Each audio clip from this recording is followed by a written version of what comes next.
Praise God. Dami ko pong inuulit ito. Gusto kong mag-sink in din sa mga heart natin. Sinabi po dito,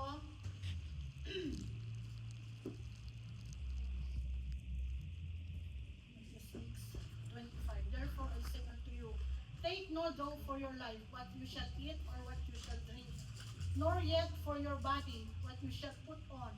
Is not the life more than meat, and the body than raiment? Behold the fowls of the air, for they sow not, neither they do not reap nor gather into barns, yet your heavenly Father feeds them. Are you not much better than they? Which of you by taking thought can add 1 cubit unto his stature? And why are you thought of raiment? Consider raiment. Consider the lilies of the field, how they grow. They toil not, neither do they spin. And yet I say unto you, that even Solomon in all his glory was not arrayed like one of these. Wherefore, if God so clothed the grass of the field, which today is and tomorrow is cast into the oven, shall he not much more clothe you, all ye of little faith? Sabi po dito, therefore, take no thoughts, saying, what shall we eat, what shall we drink, or whether shall we be clothed? 32, for after all these things do Gentiles seek. For your heavenly Father knoweth that you shall need of all these things. Verse 33, but seek ye first the kingdom of God and his righteousness, and all these things shall be added unto you. Take therefore no thought for tomorrow shall take thought of the things of itself. Sufficient unto the day is the day evil thereof. So, napakalaki conversion. So, praise God. So, ito po, tungkol po sa, sabi nga, do not worry. Sabi po dito, itong ano na to, itong talata na to, itong mga verses na to. So, tignan po natin yung mga, do not worry, kasi tignan po natin yung mga lilies doon sa field. Nagbublog lang siya, di ba? Ganda-ganda, namumulak lang. Yung ibon sa langit, bakit nabubuhay sila kahit wala namang nag-feed sa kanila? So, praise God. Tayo din, mga anak ng Diyos. So, napaka ano po ng Panginoon. Sino ba nang puprovide sa atin? Lahat ang Panginoon din po ba? Kaya, huwag po tayong mag-worry sa buhay natin kasi ang Panginoon natin ay mayaman. Siya po ang may-ari ng langit at lupa. Amen. So, minsan nandyan po yung langit at lupa. Minsan po, nagtataka tayo, sabi, pag malapit na ang sahod, naku, tagal ng sahod, sabi natin. Yun po kaagad ang ano natin. Pero, ilang days na lang, sahuran na naman. So, praise God kasi, hindi niya hinahayaan na mawalan tayo bago yung susunod na araw na sahod. Ulit, di ba? Kaya niyang, ang Panginoon, kaya niyang stretch yung ano natin, yung finances natin na pagkaakala natin hindi magkasya. Kasya yan. Basta magtiwala tayo sa ating Diyos na buhay. Unahin natin siya and His righteousness and all these things shall be added unto you. So, i-ano natin po yan sa heart natin na seek ye first the kingdom of God and His righteousness and all these things shall be added unto you.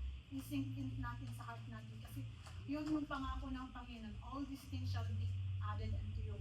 Sabi pa nga niya, give us this day our daily bread. So, hindi po siya, sabi niya, hindi po siya nagsasabi na magtipon ka ngayon ng marami para mayroon kang, give us this day our daily bread para araw-araw tayo lalapit sa Kanya. Hindi po ba? Napaka ng Panginoon, hindi niya hinahayaan na magtipon ka ngayon tapos makalimutan mo siya kasi marami ka pang mundo. Ang gusto ng Panginoon, daily, araw-araw tayo manalangin. So, ang Panginoon po ay napakabuti at kaya niyang i-stretch ang ating pangangailangan. Na pagkakala natin sa ating kaisipan, hindi magkasya-kasya yan. Amen. So, praise God, tayo ay magbigay sa ating Thanks with a grateful heart, give thanks to the Holy One, give thanks because He's given Jesus Christ, His Son. Give thanks with a grateful heart. Give thanks to the Holy One. Give thanks because He's given Jesus Christ, His Son. And now let the weak say, I am strong. Let the poor say, I am rich because of what the Lord has done for us. Give thanks. Yes, O God. Hallelujah, O God. Salamat po, Ama, O God. Tunay nga po, Lord, na napakadakilan niyo, Ama, O God. Pinupuri ka namin, Ama, O God, sapagkat, Lord, kayo, O God. You are our Jehovah Jireh, Ama, O God. Father, hallelujah, O God. Minsan, Ama, O God, na iisip po namin, O God, na kulang po, O God, ang aming hinahawakan pagpos, O God, kayo, O God. Ang mayaman naming Diyos, O God, na gumagawa, O God, ng miracle, O God, sa bawat buhay namin, Ama, O God, na pagkaakala namin, O God, ang resources ay kulang, O God, pagpos, O God, kayo, O God, ang Diyos namin, O Lord, na mayaman, Ama, O God, at patuloy, O Lord, na nagpo-provide, O God, nagdadagdag sa amin, O God, ng aming mga pangangailangan, Ama, O God. Father, we just thank you, Holy Spirit, O God.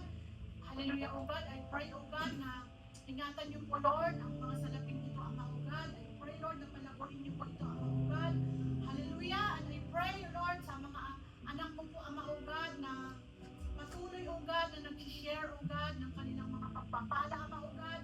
Lord, gayon din po, Lord, sa mga hindi pa po nakapagbigay. I pray, Lord, Holy Spirit, O God, buksan niyo po, O God, ang turungawan ng langit, O God, sa bawat isa sa amin, Amang, O God. Panginoon, hallelujah, O God. Hallelujah, Lord. I pray even, O God, sa aming mga family sa Pilipinas. Yes, Lord. Lord, i-provide niyo, Lord, ang kanilang mga pangangailangan, O God. Ilayo niyo po sila, O God, sa mga sakit, Ama, O Yes, God. Lord. Sa mga sakuna, Ama, O God, Lord. Hallelujah, Jesus, O God. You are our God, O Lord. Na patuloy, O God, na nagkikip, O God, ng yung mga pangako, Ama, O God, that you will just supply all our needs, O God, according to your riches, O God, in Christ Jesus, O God. Thank you, Lord. Thank you, Jesus, O God. Hallelujah, O God. Protect our families back in the Philippines, Ama, O God. Lord, huwag niyo pong hayaan, Ama, O God, ang diablo, O God, na nakawin, O God, ang aming kayamanan, Ama, O God. Kayamanan, Ama, O God, sa inyo, Ama, O God, sapagkat, Lord, kami, O God, nagtitiwala sa inyo, Lord, na kayo, O God, ang magpuprovide, Lord, ng aming mga pangangailangan. Panginoon, salamat po, O God, in this way, in Jesus' name. Amen.